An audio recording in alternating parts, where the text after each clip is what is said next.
असम के सीएम हिमंता बिस्वा शर्मा ने बीजेपी के 400 सीट के मुद्दे पर दिया करारा जवाब। दिल्ली में एक चुनाव प्रचार के दौरान हिमंता ने कहा कि यदि बीजेपी को 400 सीट मिली तो कृष्ण जन्मभूमि मंदिर और ज्ञानवापी में बाबा विश्वनाथ का मंदिर भी बनकर तैयार होगा। उन्होंने कहा कि 400 सीट का जवाब देने लगा तो कांग्रेसियों को आईसीयू में भर्ती होना पड़ जाएगा।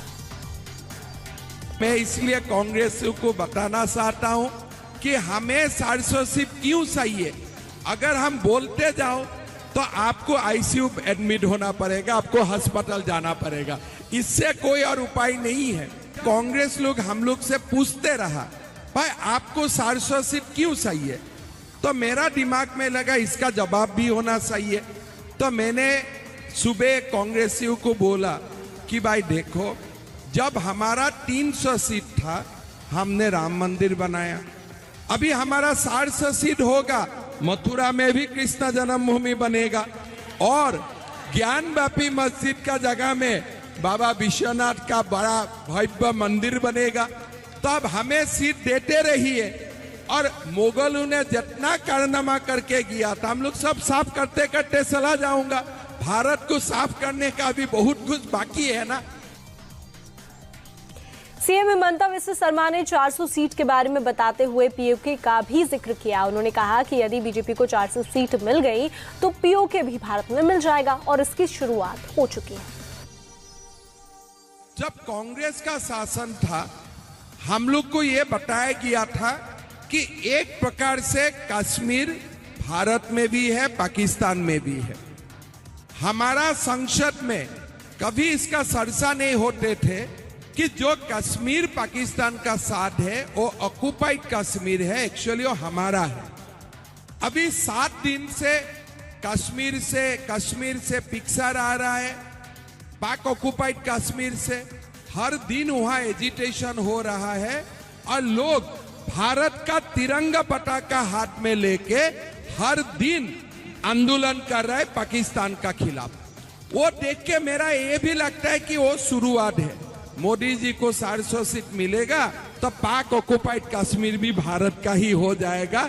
शुरुआत आगाज हो चुका है, उसका भी आगाज हो चुका है।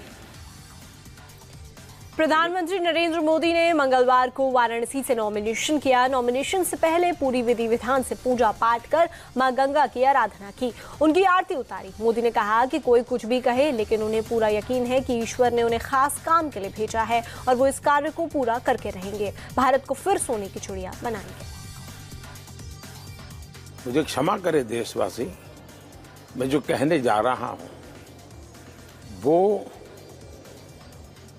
जो लेफ्ट लिबरल लोग हैं उनके लिए तो बहुत ही गुस्से वाली बात हो जाएगी। हो सकता है वो मेरा आने वाले 10 दिन तक मेरी धज्जियां उड़ा देंगे, लेकिन मैं अनुभव करता हूं कि एक शरीर या कोई एक नरेंद्र मोदी नाम का व्यक्ति ऐसा नहीं कर सकता है जी। फिर मुझे लगता है कि फिर क्यों करता है। तो मैं जिस ईश्वर को आप देख नहीं पाते, हम देख नहीं पाते, मैं अब कन्विंस हो चुका हूं, अच्छा हो बुरा हो, लेकिन मैं कन्विंस है, मेरा व्यक्तिगत कन्विक्शन कि शायद परमात्मा ने मुझे किसी काम के लिए भेजा है। परमात्मा ने ही मुझे ये हजारों साल की गुलामी से मेरा देश चुन निकला है।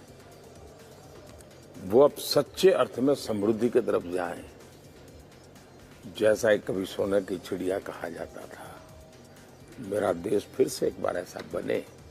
शायद ऐसे ही किसी काम के लिए परमात्मा ने मुझे भेजा है, ऐसा मैं मानता हूं। शरीर का जन्म तो कहीं होता है तो हुआ होगा। वाराणसी में पीएम मोदी ने नॉमिनेशन किया तो विपक्ष ने भी अपनी कमर और कस ली है। देश भर की कैंपेन छोड़कर प्रियंका पिछले हफ्ते भर से ज्यादा वक्त से अमेठी और रायबरेली इन 2 सीटों पर मोर्चा संभाले हुए हैं। प्रियंका ने अपनी हर पब्लिक मीटिंग में अमेठी के लोगों को ये याद दिलाया कि पिछली बार उन्होंने राहुल को हराया था। उन्होंने कहा कि जब से अमेठी ने गांधी परिवार से रिश्ता तोड़ा तब से डेवलपमेंट रुक गया है। आपकी जो सांसद हैं वो यहाँ सिर्फ एक मकसद से आई। क्या था मकसद उनका, कौन बताएगा?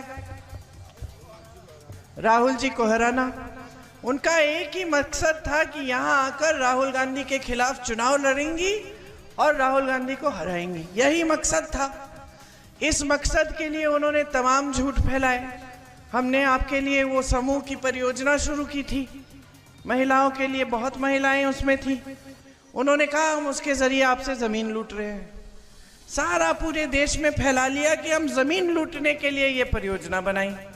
तो अब जितनी भी महिलाओं को लाभ हो रहा था उन परियोजना के होने से, बंद हो गया। परियोजना ही आस्ते बंद करनी पड़ी, तमाम केस डाल दिए उन पे। उनका मकसद हमेशा से नकारात्मक रहा है, कोई सकारात्मक मकसद नहीं रहा। तो यहाँ इसलिए नहीं आए क्योंकि आपके प्रति श्रद्धा थी, या आपके साथ एक रिश्ता था, या फिर आपका विकास कराना था। वो तो यहाँ इसलिए ही आई अपने राजनीतिक मकसद को पूरा करने के लिए। बस मकसद पूरा हो गया, पिछले चुनाव में भैया हार गए, तो फिर विकास, काम, इस सब का नामो निशान नहीं। सिर्फ जब टीवी वाले आते हैं, मीडिया वाले आते हैं, तब आती हैं सामने और फिर भी झूठ फैलाती हैं। प्रियंका ने मोदी को निशाने पर लिया, स्मृति ईरानी पर सवाल खड़े किए तो उन्हें इसका जवाब अमेठी से ही मिला। यूपी के मुख्यमंत्री योगी आदित्यनाथ भी अमेठी में थे। उन्होंने स्मृति ईरानी के समर्थन में रैली की। प्रियंका गांधी जिन राजीव गांधी के नाम पर अमेठी में वोट मांग रही हैं, मोदी के काम से राजीव गांधी के काम की तुलना कर रही हैं, उसी मुद्दे को योगी ने निशाने पर लिया। देश के यशस्वी प्रधानमंत्री आदरणीय श्री नरेंद्र मोदी जी के स्वागत के लिए काशी वासियों के उत्साह को रोड शो के माध्यम से देखा होगा। जब कोई जनप्रतिनिधि इस रूप में कार्य करता है तो राष्ट्र नायक के रूप में जनता जनार्दन ऐसे ही सेवा करती है जैसे काशी वासियों ने कल प्रधानमंत्री मोदी जी का किया है। काशी वासी इसलिए भूत हैं क्योंकि काशी को एक नई काशी बनाने, जो व्यक्ति 10 वर्ष पहले काशी गया होगा आज काशी जाएगा तो काशी को पहचान नहीं पाएगा, क्योंकि सब कुछ तो अलग है। आज अगर आपको देखना हो काशी में जाकर के देखिए, मोदी जी ने 10 वर्ष में करके दिखा दिया कि काशी कैसे होनी चाहिए, संसदीय क्षेत्र कैसे होना चाहिए। और जैसे काशी के लिए किया ऐसे देश के लिए मोदी जी ने किया। एक प्रधानमंत्री मोदी जी उन्होंने काशी को चमका के रख दिया। और एक अमेठी में भी तो आपने प्रधानमंत्री चुना था, क्या दिया अमेठी को? जिला मुख्यालय तक नहीं दिया। पीएम मोदी जिस वक्त काशी में अपना नॉमिनेशन फाइल करके यूपी में पार्टी वर्कर्स से मिल रहे थे, उस समय राहुल गांधी और अखिलेश यादव झांसी में ज्वाइंट रैली कर रहे थे।